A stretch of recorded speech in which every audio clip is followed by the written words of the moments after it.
نحمده ونصلي على رسوله الكريم أما بعد فأعوذ بالله من الشيطان الرجيم بسم الله الرحمن الرحيم وإذا سمعوا ما أنزل إلى الرسول ترى أعينهم تفيض من الدمع مما عرفوا من الحق يقولون ربنا آمنا فاكتبنا مع الشاهدين صدق الله العظيم۔ انتہائی واجب الاحترام معزز سامعین گرامی، آج ہم نے 7واں پارہ مکمل اور 8ویں پارے کے ابتدائی 3 پاؤں کی تلاوت کی ہے۔ جہاں سے ہماری تلاوت کا آغاز ہوا ہے اس میں اللہ تبارک و تعالی فرماتے ہیں وَإِذَا سَمِعُوا مَا أُنزِلَ إِلَى الرَّسُولِ تَرَى أَعْيُنَهُمْ تَفِيضُ مِنَ الدَّمْعِ مِمَّا عَرَفُوا مِنَ الْحَقِّ، جب ان کے سامنے اس چیز کی تلاوت کی گئی جو ہم نے اپنے رسول کی طرف نازل کیا تھا تو تم نے دیکھا کہ ان کی آنکھوں سے آنسو بہنے لگے اور وہ حق کو پہچان گئے کہ حق کیا ہوتا ہے۔ اصل میں معاملہ یہ تھا کہ آپ صلی اللہ علیہ وسلم کی خدمت میں کچھ نصرانی آئے تھے اور ان کا جو نصرانی ہے یعنی جو عیسائی ہیں ان کا عقیدہ کیا ہوتا ہے کہ جی حضرت عیسیٰ علیہ السلام وہ کیا ہیں، وہ اللہ تبارک و تعالیٰ کے بیٹے ہیں۔ تو یہ عقیدہ لے کر آئے تھے۔ تو آپ صلی اللہ علیہ وسلم سے انہوں نے کچھ سوالات کیے۔ آپ صلی اللہ علیہ وسلم نے اللہ تبارک و تعالیٰ کی وحدانیت اور اللہ تبارک و تعالیٰ کے یکتا ہونے کو بیان کیا اور آپ نے ان کو اللہ کی وحدانیت پر دلائل دیے۔ جب ان کو دلائل دیے تو انہوں نے بات کو مان لیا اور بات کو ماننے کے بعد انہوں نے اسلام قبول کیا۔ پھر ان کے سامنے آپ صلی اللہ علیہ وسلم نے قرآن پاک کی تلاوت کی۔ جب آپ صلی اللہ علیہ وسلم نے ان کے سامنے قرآن کی تلاوت کی تو ان کے آنسو بہنے لگے اور وہ وہ قرآن کی تلاوت کو سن کر وہ رونے لگے۔ تو جب ان کی آنکھوں سے آنسو بہنے لگے تو پھر اللہ تبارک و تعالی نے قرآن پاک کی آیت نازل فرمائی کہ یہ وہ لوگ ہیں جنہوں نے حق کو سنا اور ہمارے کلام کو سنا، اور سننے کے بعد انہوں نے یہ نہیں کہا کہ رکعتیں لمبی لمبی ہو رہی ہیں۔ کیا فرمایا؟ یہ نہیں کہا کہ رکعتیں لمبی لمبی ہو رہی ہے، انہوں نے کہا کہ جی یہ تو حق ہے اور حق کلام ہے۔ تو اس کے بعد ان کی آنکھوں سے آنسو بہنے لگے اور پھر وہ رونے لگے۔ قرآن پاک کو سننے کا پڑھنے کا ہمارے یہاں مزاج نہیں ہے۔ کیا وجہ ہے کہ ہم تو پیدائشی مسلمان ہیں، ہمارے سامنے پورا قرآن پڑھ دیا جائے ہمیں پتہ ہی نہیں چلتا، یا ہم قرآن پاک کے کئی پاروں کی تلاوت کر لیں ہمیں کچھ فرق ہی محسوس نہیں ہوتا۔ یہ وہ لوگ ہیں کہ جو کفر کی حالت میں آپ صلی اللہ علیہ وسلم کی خدمت میں حاضر ہوئے تھے، کچھ سوالات کیے، اللہ کے نبی نے ان کو جوابات دیے، دلائل دیے، یہ ایمان لیا ہے، اور ایمان لانے کے بعد ان کے سامنے اللہ کے نبی نے قرآن پڑھا اور ان کی آنکھوں سے آنسو بہنے لگے۔ ایمان لائے ہوئے کتنا ٹائم ہوا؟ چند منٹ تو ہوئے۔ اللہ کا کلام کیسا اثر کیا ان کے اوپر؟ اللہ کا کلام کیسا اثر کیا؟ کیا وجہ ہے کہ ہمارے یہاں بائے برتھ مسلمان ہیں اور قرآن پڑھتے اور سنتے رہتے ہیں لیکن اثر ہی نہیں ہوتا کیونکہ کبھی ہم نے اثر لینے کے بارے میں سوچا ہی نہیں کہ یہ بھی کوئی مؤثر کتاب ہے، کوئی اثر اس کا واقعتاً کوئی اثر ہے۔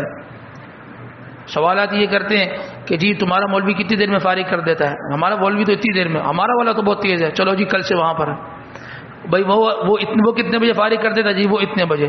بھائی قرآن پڑھا جا رہا ہے، کچھ سوچو، کچھ سمجھو، کچھ اس سے لینے کے لیے آؤ۔ رکعتیں پوری کرنا یہ ہمارا مقصد نہ ہو، قرآن پاک کے پاروں کو مکمل کرنا یہ مقصد نہ ہو، بلکہ اصل مقصد یہ ہو کہ قرآن پاک جو اللہ کی کتاب ہے یہ قلوب پر اثر کرتی ہے، اس کا اثر میرا دل لینے والا بن جائے۔ ایک آدمی کسی شخص کو پاگل کہہ دے نا کہ پاگل ہو تم، تو وہ غصے میں آ جاتا ہے۔ بھائی اس سے پوچھو غصے میں کیوں آیا ہو؟ بھائی اس نے مجھے پاگل بولا ہے، اس نے مجھے بے وقوف بولا ہے، اس نے مجھے ان پڑھ اور جاہل بولا ہے۔ اچھا تو کیا ہو گیا؟ بھائی بول دیا تو کیا ہو گیا؟ نہیں، اس نے ایسے بولا کہ مجھے برا لگا۔ یعنی لفظ پاگل تو اثر کر رہا ہے سامنے والے کے دل پر، لفظ بے وقوف تو اثر کر گیا، کہ اللہ اور اللہ کے نبی کا نام وہ اثر نہیں کرے گا؟ خود بھی تو سوچے نا، ایک لفظ بے وقوف اور پاگل اور جاہل کہہ دینا وہ تو سامنے والے کے دل کو اثر کر گیا، اس کو برا لگ گیا، فوراً اثر کیا۔ تو اللہ اور اللہ کے نبی کا جو کلام ہے کیا وہ اثر کیے بغیر رہ جائے گا؟ اصل کیا ہے؟ ہم نے اس کا اثر لیا اور اس کا اثر لینے کے لیے تیار نہیں۔ قرآن کا اثر لیں اور قرآن پاک کو اپنے ایسا محسوس کریں کہ جیسے قرآن پاک قلب کے اندر نازل ہو رہا ہے، ابھی قلب کے اندر اتر رہا ہے۔ اس طرح کی انسان کی کیفیت ہونی چاہیے. اس کے بعد اللہ تبارک و تعالیٰ فرماتے ہیں لا یؤاخذکم اللہ باللغو فی ایمانکم ولکن یؤاخذکم بما عقدتم الایمان. اللہ تبارک و تعالیٰ تمہارا وہ قسمیں جو قسم لغو ہوتی ہے اس میں تمہارا مواخذہ نہیں کریں گے. دیکھیں قسم کو عربی میں یمین کہتے ہیں. کیا کہتے ہیں؟ کون سی قسم؟ جیسے ہم قسمیں کھاتے ہیں نا اس کو عربی میں کیا کہتے ہیں؟ یمین. قسم کی یمین کی 3 قسمیں اس ذرا سمجھ لیجیے گا. ایک قسم ہوتی ہے جس کو یمین غموس کہتے ہیں. کیا کہتے ہیں؟ یمین غموس. غین میم واو سین غموس. غموس کا مطلب کیا ہے؟ کوئی آدمی ایسی قسم کھائے کہ جس کا تعلق زمانہ ماضی کے ساتھ ہو. کس کے ساتھ ہو؟ پاسٹ کے ساتھ تعلق ہو. ٹھیک ہے جی. وہ آدمی قسم یہ کھا رہا ہے اللہ کی قسم فلانا شخص فلاں وقت میں آیا تھا. ٹھیک ہے. اور در حقیقت وہ آدمی اس وقت میں وہاں پر نہیں آیا تھا اور اس بیچارے کو پتہ بھی نہیں ہے, اس کو معلوم بھی نہیں ہے, اس کو کسی نے بتا دیا اور یہ اس پہ قسم کھا کے بیٹھ گیا کہ جی اللہ کی قسم کھا کے کہتا ہوں فلاں آیا تھا اور فلاں نہیں آیا تھا. یعنی زمانہ ماضی کے متعلق قسم کھا رہا ہے اور وہ قسم خلاف واقع ہے, یعنی جھوٹ پر قسم کھا رہا ہے, لیکن اس جھوٹ کا اس کو پتہ بھی نہیں ہے کہ یہ واقعہ یہ جھوٹ بھی میں بول رہا ہوں, مجھے معلوم ہی نہیں ہے, مجھے تو کسی نے بتا دیا میں نے اس پہ قسم کھا لی. اس کو کیا کہتے ہیں؟ یمین غموس. ایک آدمی اگر اس طرح کی قسم کھاتا ہے کہ جس کا تعلق زمانہ ماضی کے ساتھ ہو اور وہ جو قسم ایسی ہو کہ جو خلاف واقع ہو اور اس بیچارے کو معلوم بھی نہ ہو, تو اس کو یمین غموس کہتے ہیں. تو اس قسم کے کھانے کی وجہ سے اس آدمی پر کوئی پکڑ نہیں. کیوں پکڑ نہیں ہے؟ اس کو معلوم ہی نہیں ہے, اس کو کسی نے کہہ دیا, کسی نے بتلا دی, اس نے قسم کھا لی, تو بھائی اس کی قسم جو ہے وہ اس کا مواخذہ نہیں ہوگا, اللہ کی اس کی پکڑ نہیں ہوگی. یہ ہوگا یمین غموس. ایک یمین ہوتی ہے جس کو یمین منعقدہ کہتے ہیں. کیا کہتے ہیں؟ منعقدہ. میم نون عین قاف دال ہا. اس قسم کا مطلب کیا ہے؟ منعقدہ اس قسم کو کہتے ہیں کوئی آدمی یہ بات کہہ دے یا یوں قسم کھا لے کہ اللہ کی قسم میں فلاں وقت میں یہ کام کروں گا, یعنی اس کا تعلق فیوچر کے ساتھ ہے. میں اللہ کی قسم فلاں شخص سے یہ بات کہہ دوں گا, اللہ کی قسم میں فلاں کام کروں گا, اور اگر اس آدمی نے یہ کام نہ کیا, کوئی کہتا ہے اللہ کی قسم کل میں فلاں آدمی کو یہ جملہ کہوں گا, اس نے فلاں آدمی کو یہ جملہ نہیں کہا, تو یہ جو قسم ہے پھر قسم تو ٹوٹ گئی نا. اس نے جب نہیں کہا تو پھر قسم کیا ہو گئی؟ ٹوٹ گئی. جب قسم ٹوٹ گئی تو اس قسم بھی کیا ہے؟ کفارہ ہے. کیا ہے؟ کفارہ ہے. اب کفارہ کیا ہے؟ کفارہ پہلا تو یہ کہ 10 مسکینوں کو کھانا کھلائے 2 وقت کا. ٹھیک ہے جی. دوسرا اس کا کفارہ کہ اگر کوئی مسکینوں کو کھانا نہیں کھلا سکتا, ایسی جگہ رہتا ہے کہ جہاں کوئی مسکینی نہیں ہے بھائی, تو کیا کرے گا؟ پھر 10 مسکینوں کو کپڑا پہنائے, جو مناسب کپڑا ہوتا ہے وہ پہنائے. اور اگر وہ بھی نہیں ہے تو پھر کیا کہتے ہیں کہ جی بھی غلام کو آزاد کرو. اس زمانے میں غلام تو ہے نہیں. اب ایک آدمی ہے قسم کھا لی, قسم ٹوٹ گئی اس کی, تو نہ اس کے پاس غریب کو کھلانے کے لیے نہ پہنانے کے لیے, غلام کا زمانہ نہیں. پھر کیا کرے؟ آخری درجہ کیا ہوتا ہے کہ اگر یہ تینوں میں سے کچھ نہیں کر سکتا تو چوتھا درجہ یہ ہے کہ 3 دن کے روزے رکھے. کیا کرے؟ 3 دن کے روزے رکھے. تو یہ جو قسم کے معاملے ہوتے ہیں نا, یہ بڑے حساس معاملے ہوتے ہیں. آدمی قسم کھا لیتا ہے اللہ کی قسم میں یہ کام کر لوں گا, اللہ کی قسم میں یوں کر دوں گا, اور وہ نہیں کر پاتا, تو پھر اللہ کی یہاں اس کی کیا ہوگی؟ پکڑ ہوگی. اس کو کفارہ دینا ہوگا. کفارت یہ بغیر جان نہیں چھوٹتی. اگر کسی نے کوئی اس طرح کی قسم کھا لی ہو اور اس کی قسم ٹوٹ گئی ہو اور وہ کام نہ کر پایا ہو, تو پھر اس کو چاہیے یہ کہ اب وہ کہاں سے مسکین ڈھونڈے گا, کہاں سے یہ معاملات کرے گا؟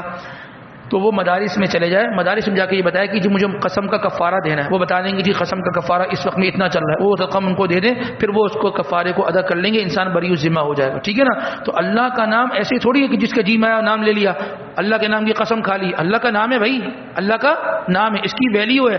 اگر ایسی قسم کھا لو گے, ایسی اللہ کا نام لے لو گے, تو انسان کی کیا ہو جائے گی؟ پکڑ ہو جائے گی. اور ایک جو ہے وہ قسم ہوتی ہے, وہ اس کو کہتے ہیں یمین لغو, لام غین واو لغو. وہ اس قسم کو کہتے ہیں جیسے ہماری بعض لوگوں کی عادت ہوتی ہے نا, ہر بات میں کہتے ہیں کہ جو ہے وہ قسم سے قسم سے قسم سے قسم سے, ان کا تکیہ کلام ہی قسم ہوتا ہے. قسم سے یہ ہو گیا, قسم سے یوں ہوگا. تو یہ جن لوگوں کی عادت ہوتی ہے نا قسم سے کہنا, تو یہ ہوتی ہے یمین لغو, اور اس پر انسان کی کیا ہوگی؟ کوئی پکڑ نہیں ہوگی, اور انسان کی جو ہے اس پہ کوئی معاملات جو ہے نا وہ اللہ کے ہاں نہیں ہوں گے, کیونکہ اس کی عادت ہے, یہ اپنی عادت سے مجبور ہے, لیکن اس کو اپنی عادت کو جو ہے وہ درست کرنا ہوگا. تو قسم کی 3 قسمیں ہو گئیں, یمین غموس, منعقدہ اور یمین لغو. صرف اور صرف یمین منعقدہ ایسی ہے کہ اگر وہ ٹوٹ جائے تو انسان کو کیا ہوگا، اس پر کیا دینا پڑے گا، کفارہ دینا پڑے گا۔ اس کے بعد اللہ تبارک و تعالیٰ فرماتے ہیں وَإِذَا قِيلَ لَهُمْ تَعَالَوْا إِلَى مَا أَنزَلَ اللَّهُ وَإِلَى الرَّسُولِ قَالُوا حَسْبُنَا مَا وَجَدْنَا عَلَيْهِ آبَاءَنَا۔ مشرکین سے جب مسلمان یا وقت کے نبی یہ بات کہتے تھے نا کہ جی تم اللہ کی مان لو، اللہ کے نبی کے طریقے پہ چل جاؤ، تم دین کو اپنا لو، یہ جو تم الٹی سیدھی حرکتیں کر رہے ہو اس کو چھوڑ دو، تو جو مضبوط دلیل دیتے تھے نا وہ کیا دیتے تھے، وہ کہتے تھے قالوا وجدنا آباءنا، ہم نے اپنے باپ دادوں کو یہ کرتے دیکھا ہے، ہم نے اپنے باپ دادوں کو یہ کرتے دیکھا ہے تو ہم تو نہیں چھوڑیں گے۔ تو ان کے پاس سب سے بڑی جو دلیل ہوتی تھی وہ یہی کہتے تھے کہ ہمارے پاس تو ہمارے باپ دادا نے ہمیں یہی سکھلایا ہے، ہم نے ان کو یہی کرتا دیکھا ہے تو ہم بھی یہ کریں گے۔ وہ بتوں کو پوچھتے تھے، ہم بھی بتوں کو پوچھیں گے۔ ہمارے زمانے میں بھی ماشاءاللہ بہت دیندار گھرانے والے لوگ ہوتے ہیں، بہت دیندار، بہت سمجھدار، بہت ایجوکیٹڈ، پڑھے لکھے ہیں، لیکن وہ بعض اوقات ایسے کام کر رہے ہوتے ہیں نا کہ جس کا دین سے دور دور تک کوئی تعلق نہیں ہوتا۔ تو ہم ان سے پوچھے یار یہ کیا ہو رہا ہے، تو وہ فوراً کہتے ہیں کہ جی ہم نے اپنے ابا کو دیکھا، ہم نے اپنے دادا کو دیکھا۔ تو ابا یا دادا کیا ان سے غلطی نہیں ہو سکتی؟ اس روئے زمین پر صرف اور صرف انبیاء معصوم ہیں۔ کون معصوم ہے؟ انبیاء، بقیہ سب سے غلطی ہو سکتی ہے۔ ہاں صحابہ سے جو ہوا اللہ نے ان کو وَلَقَدْ عَفَا عَنْكُمْ، اللہ نے ان کو معاف کر دیا۔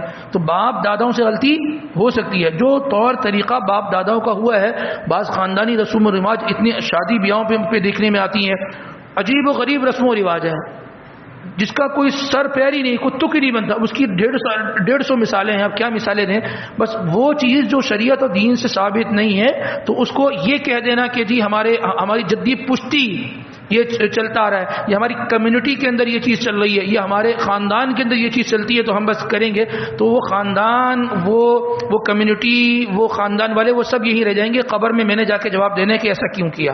تو یہ کوئی دلیل نہیں ہوتی کہ میں نے اپنے ابا کو دیکھا اور میں نے اپنے دادا کو دیکھا۔ بھائی رسول اللہ صلی اللہ علیہ وسلم نے ایسے کیا، صحابہ نے ایسے کیا تو ٹھیک، نہیں کیا تو بس ختم۔ بس یہی بنیاد انسان کی جو ہے وہ ہونی چاہیے۔ اس کے بعد اللہ تبارک و تعالیٰ فرماتے ہیں یا ایھا الذین آمنوا علیکم انفسکم لا یضرکم من ضل اذا اہتدیتم۔ اس آیت کا ایک ترجمہ، ایک مطلب یہ ذکر کیا ہے کہ اے وہ لوگوں جو اللہ اس کے رسول پر ایمان لائے، تمہیں وہ لوگ جو تمہارے ارد گرد ہیں ان کا بے دین ہونا وہ تمہیں نقصان نہ پہنچائے گا، وہ تمہیں نقصان نہیں پہنچا سکتا۔ صحابہ اکرام رضوان اللہ تعالی علیہم اجمعین سے زیادہ متقی کوئی اس وقت میں موجود ہے جو ان کا تقوی تھا، جو ان کی دینداری تھی؟ کوئی ایسا شخص ہے جو ان سے زیادہ متقی ہو؟ صحابہ کے زمانے میں جتنا زیادہ کفر عروج پر تھا اس کے بعد نہیں ہوا، اتنا کفر کا زور تھا، مسلمانوں کی تعداد وہ کم تھی لیکن مسلمانوں اس صحابہ نے اس کفر کے ماحول میں رہ کر دین پر عمل کر لیا۔ ہمارے لوگ کہتے ہیں نا جی بہت مشکل ہو جاتا ہے، کیوں مشکل ہو جاتا ہے؟ تم کوئی دارالکفر میں رہتے ہو، کوئی دارالحرب میں رہتے ہو، کوئی تم کسی گرجا گھر میں رہتے ہو، کوئی تم کوئی کسی پنڈت کے ساتھ رہتے ہو، کیا ہوا تمہیں؟ بہت مشکل ہے۔ صحابہ نے اس دور میں غیر مسلموں کے ساتھ رہ کر دین کی ایسی اعلیٰ مثال قائم کی جس کا ہم اندازہ نہیں لگا سکتے۔ اور ہمارا حال یہ ہے کہ ہم مسلمان ہیں، مسلمانوں کے ملک میں رہتے ہیں، مسلمانوں کے شہر میں رہتے ہیں، پھر بھی ہمارے لیے دین پر چلنا کیا ہو گیا؟ مشکل ہو گیا۔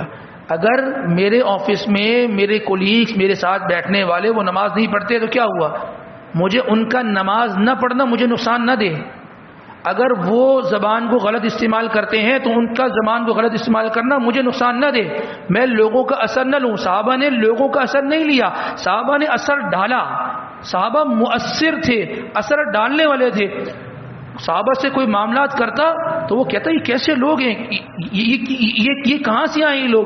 فوراً ان کی عادات، ان کے اطوار کو دیکھ کر ایمان لے آتے۔ اور ہمارا حال یہ ہے کہ اچھا خاصا دیندار، آپ اس کو ذرا ایک ہفتے کے لیے ہمارے ساتھ چھوڑ دیں، پھر اس کی دین کا پوچھئے گا کہ اس کی نمازیں کہاں گئی، اس کا ایمان کا لیول کہاں گیا، وہ اس چیز میں لگ جائے گا کہ آپ حیران و پریشان ہو جائیں گے۔ یاد رکھیے شیطان اس آدمی سے اتنا زیادہ مطمئن ہوتا ہے کہ جس کا کوئی خراب دوست ہو جائے۔ وہ کہتا ہے جو کام میں نے کرنا تھا وہ اس کا کلاس فیلو، اس کا محلے کا لڑکا، اس کے آفس کا آدمی وہ کر رہا ہے، تو میں نے تو جو کام کرنا تھا اب میری ہو گئی چھٹی، میں ہو گیا مطمئن کیونکہ اس کے ساتھ دوستی ہو گئی ہے۔ تو اپنے دوستوں کو دیکھ کر انسان دوست بنایا کرے، آپ صلی اللہ علیہ وسلم نے ارشاد فرمایا کہ انظر، اس بات کو دیکھو، من یخالل، کہ تمہارا دوست کون ہے. المرء علی دین خلیلہ، آدمی اپنے دوست کے دین پر ہوتا ہے. اگر کوئی دوست نماز نہیں پڑھتا تو وہ بھی نماز سے دور ہوتا چلا جائے گا. ہمارے یہاں جب رشتہ ہوتا ہے تو کیا ہوتا ہے، ادھر ادھر معلومات کری، پھر کیا کہتے ہیں یہ لڑکے کے دوست کون سے، یہ کہاں بیٹھتا اٹھتا ہے، اس سے جا کے کیوں پوچھ رہے ہو بھائی جیسے دوست ہیں ویسے ہی ہو. بھائی اس کے دوست تو اللہ معاف کرے وہ پینے پلانے میں لگے ہیں، وہ کہے گے نہیں جی میں تو صف اول کا نمازی ہوں. نہیں ہوگے، لیکن تم ان کے ساتھ بیٹھتے ہو نا، تم بچ جاؤ، ایسا ہو نہیں سکتا، تم بھی پیتے ہوگے. بس وہ آدمی اس کے زمرے میں آ جاتا ہے. تو یہی شریعت کا مزاج ہے کہ آدمی اپنے دوست کو ایسا دوست بنائے کہ جو نیک ہو، دیندار ہو. اور اگر کبھی کسی ایسے ماحول میں جانا پڑ جائے کہ جہاں نہ نماز کا ماحول ہو نہ کوئی دین کا ماحول ہو، تو وہی تو دین کا کام کرنے کا وقت ہے، وہی تو اپنے ایمان کا اظہار کرنے کا موقع ہے کہ یہاں کوئی اللہ کو نہیں پوچھ رہا، چلو میں پوچھتا ہوں اللہ کو، چلو میں اللہ تبارک و تعالیٰ کو پوچھتا ہوں. وہی تو اللہ کو یاد کرنے کا وقت ہے. اس کے بعد اللہ تبارک و تعالیٰ سورۃ الانعام، انعام کسے کہتے ہیں؟ ایک ہوتا ہے انعام، ریوارڈ جس کو کہتے ہیں، ایک ہوتا ہے انعام، چوپاؤں کو کہتے ہیں. وَمِنَ الْأَنْعَامِ حَمُولَةً وَفَرْشًا. ٹھیک ہے جی، بعض جو ہے وہ چوپائے ایسے ہوتے ہیں کہ جو اپنے اوپر سامان جو ہے ان کے اوپر لادا جاتا ہے. تو اس میں آگے جا کر جو ہے وہ چوپاؤں کا تذکرہ ہے، اس وجہ سے اس سورت کا نام سورۃ الانعام رکھا ہے. اس سورت کے اندر اللہ تبارک و تعالیٰ فرماتے ہیں وَإِن يَمْسَسْكَ اللَّهُ بِضُرٍّ فَلَا كَاشِفَ لَهُ إِلَّا هُوَ. اگر اللہ تبارک و تعالیٰ تم سے برائی کو روک دینا، کوئی تم پر برائی پھر لا نہیں سکتا. وَإِن يُرِدْكَ بِخَيْرٍ فَلَا رَادَّ وَإِن يَمْسَسْكَ اللَّهُ بِضُرٍّ فَلَا كَاشِفَ لَهُ إِلَّا هُوَ وَإِن يَمْسَسْكَ بِخَيْرٍ. اور اگر اللہ تم سے خیر کو روک دے تو پھر تم پر کوئی خیر لا نہیں سکتا. یعنی کوئی آدمی ایسا ہے جس کے ساتھ اللہ نے برائی کا ارادہ کر لیا تو پوری کائنات کے لوگ مل کے اس کے ساتھ خیر کا معاملہ نہیں کر سکتے. اور اگر کوئی آدمی ایسا ہے کہ جس کے ساتھ اللہ تبارک و تعالیٰ نے خیر کا ارادہ کر لیا تو کوئی پھر اس کو نقصان نہیں پہنچا سکتا. فیصلے کہاں سے ہوتے ہیں؟ اللہ سے. یہ ایمان، یہ یقین بنانے کی ضرورت ہے. ما یفتح اللہ للناس من رحمت فلا ممسک لها وما یمسک فلا مرسل له من بعد. وہ اللہ جس انسان کے لیے راستے کھول دے کوئی راستے بند نہیں کر سکتا. لوگ کہتے ہیں جی فلاں نے بندش کر دی، فلاں نے یہ کر دیا، کوئی کچھ نہیں کر سکتا. کرنے والی ذات کیا ہے؟ وہ اللہ کی ذات ہے. راستے بھی اللہ کھولتے ہیں اور اللہ ہی راستے پھر انسان کے لیے بند کر دیتے ہیں. ہاں، راستے کھلتے کب ہیں؟ جب انسان اللہ کے آگے آوگزاری کرتا ہے، روتا دھوتا ہے، اللہ اس کے لیے راستے کھول دیتے ہیں. اور جب انسان اللہ کی نافرمانی کرتا ہے پھر اللہ پاک کیا کر دیتے ہیں؟ انسان کے لیے راستے بند کر دیتے ہیں. اس کے بعد اللہ تبارک و تعالیٰ فرماتے ہیں وَلَوْ تَرَىٰ إِذْ وُقِفُوا عَلَى النَّارِ فَقَالُوا يَا لَيْتَنَا نُرَدُّ وَلَا نُكَذِّبَ بِآيَاتِ رَبِّنَا وَنَكُونَ مِنَ الْمُؤْمِنِينَ. اے نبی صلی اللہ علیہ وسلم، آپ دیکھیں گے بعض لوگوں کو قیامت والے دن کہ وہ آگ کے کنارے کھڑے ہوں گے، جہنم کے کنارے کھڑے ہوں گے، اور وہ کیا کہہ رہے ہوں گے؟ فقالوا یا لیتنا، کاش کاش کاش، نردو، ہمیں لوٹا دیا جائے. کہاں لوٹا دیا جائے؟ دوبارہ دنیا میں بھیج دیا جائے. ولا نکذب بآیات ربنا ونکون من المؤمنین. اب ہم انسان کے پتر بن جائیں گے، اب ہم انسان کے بچے بن کے زندگی گزاریں گے. جتنا کرنا تھا ہم نے کر لیا. اب ایک مرتبہ بس اس جہنم کے جو کنارے پہ ہمیں پہنچا دیا گیا ہے، کچھ دیر میں ہم جہنم میں چلے جائیں گے، ہمیں بس ایک مرتبہ دوبارہ دنیا میں بھیج دیں. کتنے لوگ ایسے ہیں جو مرنے کے بعد دوبارہ دنیا میں آئے ہیں؟ کوئی ایک تو آیا ہوگا، کوئی کسی ملیشیا میں، انڈونیشیا میں، اٹلی میں، جاپان میں کوئی ایسا ہو کہ مرنے کے بعد دوبارہ آ گیا ہو. چلے جی یہ 6 سال کے بعد زندہ ہو گئے، دوبارہ دنیا میں آ گئے، ان کو اللہ نے موقع دیا. جو چلا گیا اس گاڑی میں ریورس گیئر نہیں ہے، جو گیا تو گیا، بس ختم. میں اور آپ جائیں گے، واپس نہیں آئیں گے. اور اللہ تبارک و تعالی ہماری نفسیات کو اتنا جانتے ہیں. اللہ پاک آگے فرماتے ہیں وَلَوْ رُدُّوا لَعَادُوا لِمَا نُهُوا عَنْهُ وَإِنَّهُمْ لَكَاذِبُونَ. اگر ہم ان کی چاہت پوری کر دیں اور دوبارہ ان کو جہنم کے گھڑے کے کنارے پہ جو کھڑے ہیں اٹھا کر دنیا میں بھیج دینا، تو پھر دوبارہ یہ وہی حرکت کریں گے. انسان جو ہے نا، انسان، اللہ معاف کرے، ہماری طبیعت یہ، ہمیں جب تک جھٹکا نہیں لگتا نا، اب تو ہم جھٹکا نہیں، ہمیں جھٹکے چاہیے ہوتے ہیں. ہمیں جب جھٹکے نہیں لگتے نا اس وقت تک ہماری طبیعت ٹھیک نہیں ہوتی. بڑے سے بڑے مولوی کا بیان سن لیں، بڑے سے بڑے مفتی کی بات سن لیں، اللہ والوں کی نصیحت سن لیں، قرآن کے الفاظ سنا دیں، احادیث نبویہ سنا دیں، آدمی کہتا ہے بات اچھی ہے، بات درست ہے، بات سچ ہے، بالکل ٹھیک ہے، لیکن میں مجبور ہوں، میں مجبور ہوں۔ یہ ساری مجبوریاں کب نکلیں گی؟ جب اللہ کی طرف سے رسی کھچے گی، انسان ساری مجبوریاں ایک طرف ہو جائے گا، انسان کا بچہ بن جائے گا، انسان درست ہو جائے گا۔ تو لہذا اس سے پہلے کہ میں اور آپ اللہ بچائے جہنم کے کنارے پہ کھڑے ہوں، ہم اپنے اعمال کو خود بخود درست کر لیں، ورنہ پھر اللہ نے اگر وہاں پہنچا دیا پھر واپسی کا کوئی راستہ نہیں ہے۔ اس کے بعد اللہ تبارک و تعالیٰ فرماتے ہیں وَإِذْ قَالَ إِبْرَاهِيمُ لِأَبِيهِ آزَرَ أَتَتَّخِذُ أَصْنَامًا آلِهَةً۔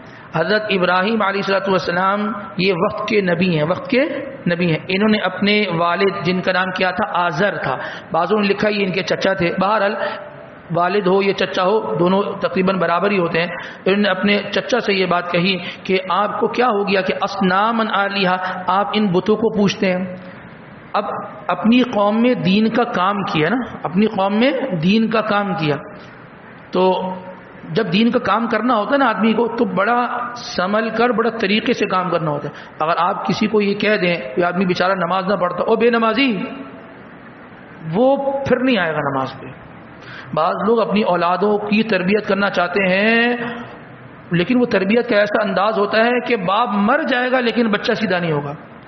تو منحوس ہے، تیری وجہ سے گھر میں منحوسیت ہوتی ہے، تیری وجہ سے گھر کے اندر جو ہے نا وہ خیر نہیں آتی، تو پڑا سو رہا ہوتا ہے۔ تو اس طرح کبھی بھی دین کا کام نہیں ہوا۔ آپ صلی اللہ علیہ وسلم نے جتنا دین کا کام کیا کوئی اور کر سکتا ہے؟ تو آپ صلی اللہ علیہ وسلم کے سے جو مخاطب تھے، جو لوگ تھے، وہ تو کفر کے اعلیٰ درجے پہنچے تھے۔ حضور نے تو ان کے لیے کہا کہ تو برباد ہو جا اور تو تباہ ہو جا، ان کے لیے تو بددعائیں نہیں فرمائی، ان کے لیے تو اس طریقے کے جملے نہیں کہے۔ تو کبھی بھی دین کا کام کرنا ہونا، انسان بڑے نرمی کے ساتھ کام کرے اور بہت ہی زیادہ سنبھل کر اپنی صلاحیتوں کو وہاں استعمال کرے۔ حضرت ابراہیم علیہ السلام نے اپنی قوم کو جب دین کی دعوت دی نا، وہ قوم وہ تھی تو کبھی جو ہے نا وہ سورج کو پوج رہی ہے، کبھی چاند کو پوج رہی ہے، تو انہوں نے کہا کہ چلو ایک کام کرتے ہیں کہ میں یہ جو تم ستاروں کو پوچھتے ہو نا، چلو میں تھوڑی دیر کے لیے مان لیتا ہوں یہ بھی میرا رب ہے۔ فلما جن علیہ اللیل رأى کوكبا قال هذا ربی، کہ یہ جو ستارہ یہ میرا رب ہے۔ فلما افل قال لا احب الافلین، صبح میں ستارہ ہوتا ہے، رات بھر تو ستارہ رہا، جب صبح ستارہ چلا گیا نا تو انہوں نے کہا بھائی وہ ہمارا رب کہاں ہے، بھائی ہمارا رب کہاں ہے؟ انہیں وہ تو چلا گیا۔ بولے ایسا رب کیسا ہوتا ہے کہ جو کبھی ہے کبھی نہیں ہے؟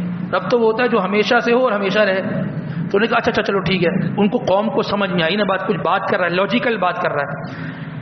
قوم نے کہا، انہوں نے اپنی قوم سے کہا فلما رأى القمر، جب رات ہوئی انہوں نے کہا اچھا یہ جو چاند ہے تم اس کو پوچھتے ہو؟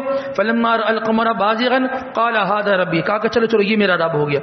فلما افل قال لئن لم يهدني ربي لاكونن من القوم الظالمين، جب صبح ہوئی تو چاند تو نہیں تھا، تو وہ کہنے لگے او ہو، ایسا جو کبھی ہو کبھی نہ ہو، رات کو آتا ہو دن کو غائب ہو جاتا ہو، ایسا تو جو ہے نا وہ رب بننے کے لائق نہیں ہے۔ تو قوم نے بات کو سمجھا کہ ہاں رب تو وہ ہوتا ہے جو ہمیشہ ہو، اب رب سے اگر دن میں کام پڑ جائے تو کس چیز کا انتظار کریں گے؟ رات آئے گی پھر رب آئے گا۔ تو انہوں نے کہا اچھا ایک کام کر لیتے ہیں، ابھی تو باتیں چل رہی تھی ستاروں کی اور چاند کی جو رات کو آتے ہیں۔ فلما رأى الشمس بازغة قال هذا ربی، جب دن ہوا نا تو سورج نظر آیا، کہا کہ اوہو چلو اب اس کو رب مان لیتے ہیں، جیسے تم لوگ مانتے ہو چلو میں بھی مان لیتا ہوں، هذا ربی، یہ میرا رب ہے۔ فلما افلت قال انی بریء مما تشرکون، تو کہنے لگے کہ جب وہ شام ہوئی تو سورج چلا گیا، تو کہنے لگے او بھائی میں ایسا رب نہیں مانتا جو کبھی آتا ہو کبھی چلے جاتا ہو۔ تو قوم کو بات سمجھانے کا طریقہ ہوتا ہے، کبھی بھی دین کا کام کریں۔ ہماری صلاحیتیں کہاں لگ رہی ہیں؟ ہماری صلاحیتیں دنیا کے لیے استعمال ہو رہی ہیں، صلاحیتیں دین کے لیے استعمال ہوں گی تو انشاءاللہ لوگ دین میں ہمارے ذریعے سے داخل ہوں گے۔ ہم نے لوگوں کو اپنے ذریعے سے دین میں کیا کرنا ہے؟ داخل کرنا ہے، اس کے لیے اپنی صلاحیتوں کو کیا کرنا ہے؟ مثبت طور پر ہم نے استعمال کرنا ہے۔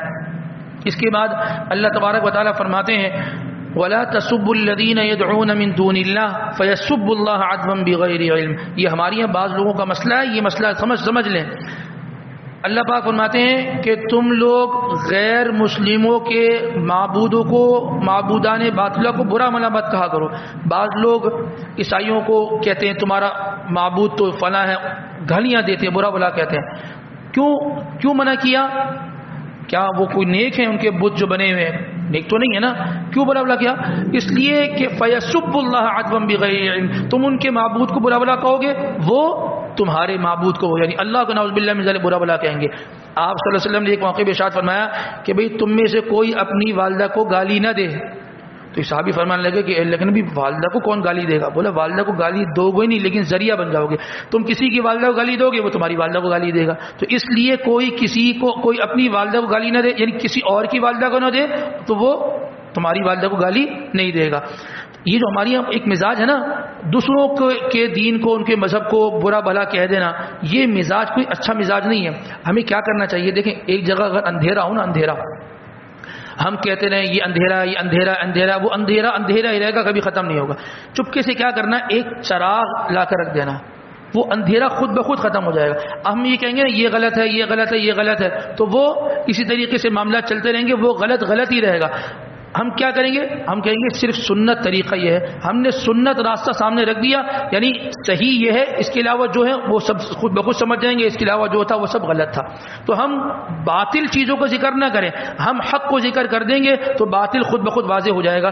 ہم اگر امام صاحب بیٹھ کے یہ بیان کر لیں کہ فلاں بھی برا ہے اور فلاں بھی برا ہے فلاں بھی برا ہے، تو اس میں تو بہت ٹائم بھی لگے گا اور لوگ ناراض بھی ہوں گے، کبھی ہمیں برا بلا بول رہے ہیں۔ ہم نے یہ بتا دینا رسول اللہ صلی اللہ علیہ وسلم کا یہ طریقہ ہے اور اس طریقے پر عمل کر لو، یہی سنت سے قرآن اور حدیث سے ثابت ہے۔ خود بخود سمجھ گئے کہ یہ صحیح ہے اور بقیہ سب غلط ہے۔ تو شور نہ مچایا جائے، دوسروں کو بلا بلا کہنا، دوسروں کو لعن طعن کرنا اور اس طریقے کے جملے کہہ دینا، لوگ بھی ناراض ہوتے ہیں اور دین کا کوئی صحیح طریقے سے کام بھی نہیں ہو پاتا۔ آدمی ہمیشہ مثبت بات کرے گا تو خود بخود جو ہے وہ چیزیں جو غلط ہیں وہ خود بخود کیا ہو جائیں گی، وہ سمیٹ دی جائیں گی اور ایک طرف ہو جائیں گی۔ اس کے بعد سورۃ الاعراف ہے۔ اعراف کیا ہے ذرا یہ سمجھ لیں۔ ایک طرف تو وہ لوگ ہوں گے کہ جن کی نیکیاں زیادہ ہوں گی تو وہ کہاں جائیں گے؟ جنت میں۔ ایک وہ ہوں گے جن کے گناہ زیادہ ہوں گے، وہ کہاں جائیں گے؟ لیکن بعض لوگ ہوں گے کہ جن کی نیکیاں بھی برابر ہوں گی اور ان کے گناہ بھی بالکل برابر ہوں گے۔ اور اللہ ان اللہ لا یظلم الناس شیئا، اللہ کسی کے ساتھ ظلم نہیں کرتا، ٹھیک ہے نا؟ ایسا نہیں ہے کہ اب ان کی جناب وہ برابر ہیں تو اب ان کے لیے فیصلہ یہ کر دے کہ نہیں بھائی برابر ہے، جھکتا ہوا نہیں ہے تم تو جہنم میں چلے جاؤ، نہیں ایسا نہیں ہے۔ تو وہ جو درمیان والے لوگ ہیں ان کو اعراف کہتے ہیں۔ کیا کہتے ہیں؟ اعراف۔ نہ وہ ادھر ہوں گے نہ وہ ادھر ہوں گے، وہ درمیان میں ہوں گے۔ تو اس صورت کے اندر ان اصحاب اعراف کا تذکرہ ہے، اس وجہ سے اس صورت کا نام کیا ہے؟ وہ سورۃ الاعراف رکھا گیا ہے۔ اس صورت کے اندر اللہ تبارک و تعالیٰ فرماتے ہیں وَنَادَى أَصْحَابُ الْجَنَّةِ أَصْحَابَ النَّارِ أَنْ قَدْ وَجَدْنَا مَا وَعَدَنَا رَبُّنَا حَقًّا فَهَلْ وَجَدْتُم مَا وَعَدَ رَبُّكُمْ حَقًّا۔ اصل میں ہوگا کیا، جب ایک طرف جنتی ہوں گے دائیں طرف اور بائیں طرف کیا ہوں گے؟ جہنمی ہوں گے، درمیان میں جو جگہ ہوگی ایک بلند جگہ ہوگی، اس کو کیا کہتے ہیں؟ اعراف۔ وہاں پر وہ لوگ ہوں گے جن کی نیکیاں اور گناہ کیا ہوں گے؟ برابر ہوں گے۔ اب وہ وہاں کھڑے ہوئے جنتی جہنمی لوگوں سے سوال کریں گے وَنَادَى أَصْحَابُ الْجَنَّةِ أَصْحَابَ النَّارِ أَنْ قَدْ وَجَدْنَا مَا وَعَدَنَا رَبُّنَا حَقًّا فَهَلْ وَجَدْتُم مَّا وَعَدَ رَبُّكُمْ حَقًّا۔ جنتی جہنم سے پوچھیں گے کہ جی وہ ہم نے یہ سنا تھا، آپ بھی سنتے تھے دنیا کے اندر، نماز نہیں پڑھو گے تو جہنم کا عذاب ہوگا، بد نگاہی کرو گے اللہ آنکھ کے اندر ڈال دے گا، آنکھ کے اندر سیسا پلائی ہوئی جو ہے نا وہ سیسا جو ہے نا وہ پلا کر ڈال دیا جائے گا۔ ہم نے اس طرح کی بہت ساری باتیں سنی تھی۔ آج میں اور آپ قیامت والے دن میں ہیں اور ہم یہاں پہنچ گئے ہیں۔ اب یہ بتاؤ جو چیزیں اللہ پاک نے فرمائی تھی وہ سچ تھی یا نہیں تھی؟ وہ سچ تھی نہیں؟ تم نے ان باتوں کو سچ پایا نہیں پایا؟ وہ کہیں گے قالوا نعم، سچ پایا، ہم نے سچ پایا۔ اب یہی جہنمی وہ جنتی لوگوں سے پوچھیں گے تم نے بھی یہ بات سنی تھی نماز پڑھو گے جنت ملے گی، حلال کماؤ گے اللہ پاک جنت میں مہمان نوازی کرے گا، جو تم نے سنا تھا اللہ کے جو وعدے دنیا میں تم نے سنے تھے کہ جنت ملے گی تمہیں مل گئی، تم نے پا لیا؟ وہ کہیں گے ہاں ہم نے بھی پا لیا۔ اب یہ آپس میں بات چیت چل رہی تھی جنتی اور جہنمی کی، تو ایک اعلان کرنے والا اعلان کرے گا فَأَذَّنَ مُؤَذِّنٌ بَيْنَهُمْ اللَّعْنَةُ اللَّهِ عَلَى الظَّالِمِينَ۔ اور بھائی باتیں بند کرو، کیا کرو؟ باتیں بند کرو، تمہارا ان سے کوئی تعلق نہیں، یہ تو جنتی ہیں اور یہ کون ہے؟ یہ جہنم۔ آپس میں بات چیت بھی نہیں کرو، آپس میں تمہارا کیا جو ہے وہ بات چیت والا معاملہ نہیں ہونا چاہیے۔ اللہ پاک فرماتے ہیں وَبَيْنَهُمَا حِجَابٌ وَعَلَى الْأَعْرَافِ رِجَالٌ يَعْرِفُونَ كُلًّا بِسِيمَاهُمْ۔ درمیان میں جو لوگ تھے وہ اصحاب اعراف تھے، وہ جو اعراف والے ہیں وہ تو ان کو بھی دیکھ رہے ہوں گے اور ان کو بھی دیکھ رہے ہوں گے. اللہ پاک فرماتے ہیں یہ جو اصحاب اعراف ہیں یہ جنتی لوگوں کے چہروں کو دیکھ کر پہچان لیں گے یہ جنتی ہے. یعنی اللہ جنتی لوگوں کو چہروں کو ایسا سرسبز و شاداب کر دیں گے کہ وہ اعراف درمیان والے لوگ وہ دیکھ کر پہچان لیں گے یہ کون ہے, یہ جنتی لوگ ہیں. اور یہ پھر کیا کہیں گے, وَنَادَوْا أَصْحَابَ الْجَنَّةِ أَنْ سَلَامٌ عَلَيْكُمْ, آپ پر سلامتی. درمیان والے جو لوگ ہیں یہ جنتی لوگوں کیا کریں گے, سلام کریں گے. پھر کیا کہیں گے, لَمْ يَدْخُلُوهَا وَهُمْ يَطْمَعُونَ, وہ تو درمیان میں کھڑے نا, جنت میں داخل تو بھی یہ نہیں ہوئے, دیکھ رہے جنتی لوگوں کو, داخل تو نہیں ہوئے. وَهُمْ يَطْمَعُونَ, طمع, امید, اس بات کی لالچ میں تھے کہ بس کسی طریقے سے ہمارا بھی فیصلہ ہو جائے کہ ہم یہاں پر چلے جائیں. اچھا جی, ایک طرف تو انہوں نے دیکھ لیا جنتی لوگوں کو. وَإِذَا صُرِفَتْ أَبْصَارُهُمْ تِلْقَاءَ أَصْحَابِ النَّارِ, دوسری طرف دیکھیں گے تو کون ہوں گے, جہنمی لوگ ہوں گے. جب جہنمی لوگوں کو دیکھیں گے تو کہیں گے قَالُوا رَبَّنَا لَا تَجْعَلْنَا مَعَ الْقَوْمِ الظَّالِمِينَ, یا اللہ ان لوگوں کے ساتھ مت کھڑا کر دینا, یہ جو جہنمی لوگ ہیں نا ان میں مت داخل کر دینا. تو یہ جو اعراف والے ہیں جنتی لوگوں کو تو کریں گے سلام اور اس بات کی امید لگائیں گے یا اللہ ان میں داخل کر دیجیے گا. اور جو بائیں طرف ان کے جہنمی لوگ ہوں گے ان جہنمی لوگوں کو دیکھ کے کہیں گے نا بابا ان میں ہمیں داخل نہ کرنا, یا اللہ ان کا جو حال ہے یہ حال ہمیں قابل قبول نہیں ہے. پھر آگے جا کر جو ہے وہ اللہ تبارک و تعالیٰ ان کے لیے جنت ہی کا فیصلہ فرما دیں گے. اس کے بعد اللہ پاک فرماتے ہیں ونادى اصحاب النار اصحاب الجنہ ان افیضوا علینا من الماء او مما رزقکم اللہ. جنتی لوگ تو کھارے پی رہے ہوں گے, کھارے پی رہے, جہنمی لوگ وہ بھی کھارے پی رہے ہوں گے لیکن وہ ڈنڈے کھا رہے ہوں گے. وہ کیا کھا رہے ہوں گے, وہ پٹائی کھا رہے ہوں گے. اللہ پاک فرماتے ہیں یہ جو جہنمی لوگ ہیں نا, ونادوا اصحاب النار اصحاب الجنہ ان افیضوا علینا من الماء او مما رزقکم اللہ, کہیں گے ہم بڑے پیاسے ہیں, ہم بڑے پیاسے ہیں. ان افیضوا علینا من الماء, ماء کسے کہتے ہیں, پانی کو. تھوڑا سا پانی تو دے دو, تھوڑا سا پانی تو دے دو تاکہ ہماری کچھ پیاس تو بجھ جائے, ہمارا جو ہے وہ یہ مسئلہ تو پیاس کا مسئلہ تو حل ہو جائے. تو اللہ تبارک و تعالیٰ فرماتے ہیں کہ ان سے یہ کہا جائے گا, قالوا, وہ کہیں گے, ان اللہ حرمہما علی الکافرین, آج اللہ نے تم پر جنت کا پانی بھی حرام کر دیا, تمہیں جنت کا پانی بھی نہیں ملے گا. جنت میں کتنی نعمتیں ہوں گی, پانی تو پھر دے دیا جائے, نہ پانی بھی ان کو نہیں ملے گا. کیوں نہیں ملے گا, کیا ہو گیا, الذین اتخذوا دینہم لہوا ولعبا, انہوں نے دین کو مذاق بنا لیا تھا, دین کو مذاق کھیل تماشا بنا لیا تھا. جو آدمی دین کو کھیل تماشا بنا لے, ہاں ٹھیک ہے, یہ مولویوں کا کام ہی یہ ہے کہ بس ڈراتے ہیں جہنم سے, یہ مولویوں کا کام ہی یہ ہے جہنم کی جو ہے وہ سختیوں کو بیان کرتے ہیں. اچھا بھائی غلطی ہو گئی, اب آپ اپنی آنکھوں سے دیکھ رہے ہیں, ہاں جی اب بتائیں وہ جو بیان کیے جا رہا تھا وہ صحیح تھا, ہاں صحیح تھا, کاش کہ اس وقت میں سمجھ لیتا, کاش کہ اس وقت میں سمجھ لیتا. الذین اتخذوا دینہم لہوا ولعبا وغرتہم الحیات الدنیا, اور دنیا کی رنگینیوں میں پاگل تھا, دیوانہ تھا. اللہ پاک فرماتے ہیں فالیوم ننساہم کما نسوا لقاء یومہم ھذا, آج ان کو جہنم میں پھینک کر ڈال کر ہم ان کو ایسے بھول جائیں گے جیسے یہ دنیا میں ہمیں بھول گئے تھے. پورا دن ہو جاتا ہے, سب یاد آ جاتے ہیں, نہیں یاد آتا تو اللہ یاد نہیں آتا کہ اللہ مجھے دیکھ رہا ہے. سب کچھ یاد رہتا ہے, نہیں یاد رہتا تو اللہ کے آگے سجدہ کرنا یاد نہیں رہتا. سب یاد رہتا ہے, اللہ سے اپنے گناہوں کی معافی مانگنا اور اپنے آنسو کو بہانا یہ یاد نہیں رہتا.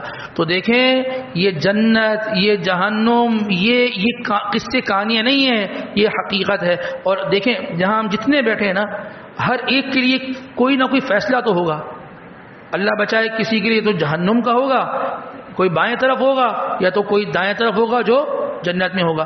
اللہ سے بار بار اس چیز کی دعا مانگنی چاہیے, یا اللہ ہمیں اصحاب جنت میں بنا دیجئے گا اور ہمارے لیے جنت کا فیصلہ کر دیجئے گا, اور ساتھ ساتھ وہ راستے, وہ ذریعے جو جنت تک پہنچاتے ہیں راستے, ان راستوں پر ہمیں چلا دیجئے گا. جب ہم ایک راستہ ہے جو حیدرآباد کو جاتا ہے, ہم اس راستے پر چلیں گے تو ایک دن حیدرآباد پہنچ ہی جائیں گے. اگر ہمیں جانا ہو حیدرآباد لیکن ہم رخ اختیار کریں بلوچستان کا, تو ہم لاکھ کوشش کر لیں, ہم پھر حیدرآباد نہیں پہنچ سکیں گے, ہم بلوچستان ہی پہنچیں گے. تو لہذا راستہ متعین کر لیں. یہ راستہ بہت مختصر راستہ ہے, صحیح ہے نا. یہ راستہ بہت مختصر راستہ ہے. ممکن ہے کہ کسی کی منزل کل آ جائے, ممکن ہے کسی کی منزل 1 ہفتے بعد آ جائے, ممکن ہے کسی کی منزل 5 سال کے بعد آ جائے, کسی کی 10 سال کے بعد آ جائے, لیکن ایک نہ ایک دن منزل آئے گی. لیکن اس وقت آدمی دیکھے گا میں پہنچا کہاں ہوں, میں پہنچا کہاں ہوں. تو اپنی منزل صحیح اختیار کریں گے. بہت تھوڑا سا وقت رہ گیا ہے. کأنہم یوم یرونہا لم یلبثوا الا عشیۃ او ضحاہا. جب آدمی دنیا کی زندگی گزار کے اللہ کے پاس جائے گا نا, پوچھا جائے گا ہاں بھائی کتنا وقت گزار کیا ہے, وہ کہے گا بس ایک شام گزار کر آیا ہوں. شام کتنی دیر کی ہوتی ہے؟ چند گھنٹوں کی ہوتی ہے. تو دنیا کی 60-70 سال کی زندگی اس کو کیا لگے گی؟ چند گھنٹوں کی زندگی. تو یہ چند گھنٹوں کی لذت کے لیے ہمیشہ کی زندگی کو برباد کرنا, یہ آدمی سب سے بڑا بے وقوف ہے. یہ آدمی سب سے بڑا. کسی سے کہتے ہیں نا تم یار اتنی بڑی کمپنی میں لگ گئے, ملٹی نیشنل کمپنی میں لگ گئے, اور تم یہ اتنی محنت والے کام کرو, چھوڑو یار کسی اور کمپنی میں چلے جاؤ. تمہیں وہ کیا کہے گا؟ کہتے وہ بھائی یہ تھوڑا سا پیریڈ ایسا گزار دوں, تھوڑی سی مشقت ہے, آگے میرے مزے ہیں, آگے میرے مزے ہیں. یہ بات دنیا کے حوالے سے سمجھ میں آ رہی ہے, لیکن یہی بات آخرت کے اعتبار سے سمجھ میں آ جائے تو کیا ہی اچھا ہو. یہ چند دن کی گھڑی ہے. ممکن ہے آج ہم میں سے کوئی چلا گیا اور رات کو اس کا انتقال ہو گیا, زندگی یہی ختم ہو گئی. اور جو اگلی زندگی ختم ہوگی وہ اگلی زندگی جو شروع ہوگی وہ کبھی نہ ختم ہونے والی زندگی ہوگی. تو یہ چھوٹی سی زندگی کے لیے, اس کے مزوں کے لیے آخرت کی زندگی کو تباہ و برباد کر دینا, یہ انتہائی جو ہے وہ بے وقوفی والی بات ہے. اور انسان کو اس میں تھوڑی سی غور اور فکر کر لینی چاہیے. ویسے تو ہم بڑے سمجھدار ہیں, لیکن آخرت کے معاملے میں پتہ نہیں ہم کیوں گمسم ہو جاتے ہیں, ہم کیوں آخرت کے معاملے کے اندر جو ہے نا وہ ناواقف ہو جاتے ہیں. اپنی سمجھداری کا اصل جو مظاہرہ کرنا چاہیے وہ ہمیں آخرت کے معاملے میں ضرور کرنا چاہیے. اللہ پاک ہمیں کہنے سننے کے ساتھ ساتھ عمل کی توفیق نصیب فرمائے. وآخر دعوانا الحمدللہ رب العالمین.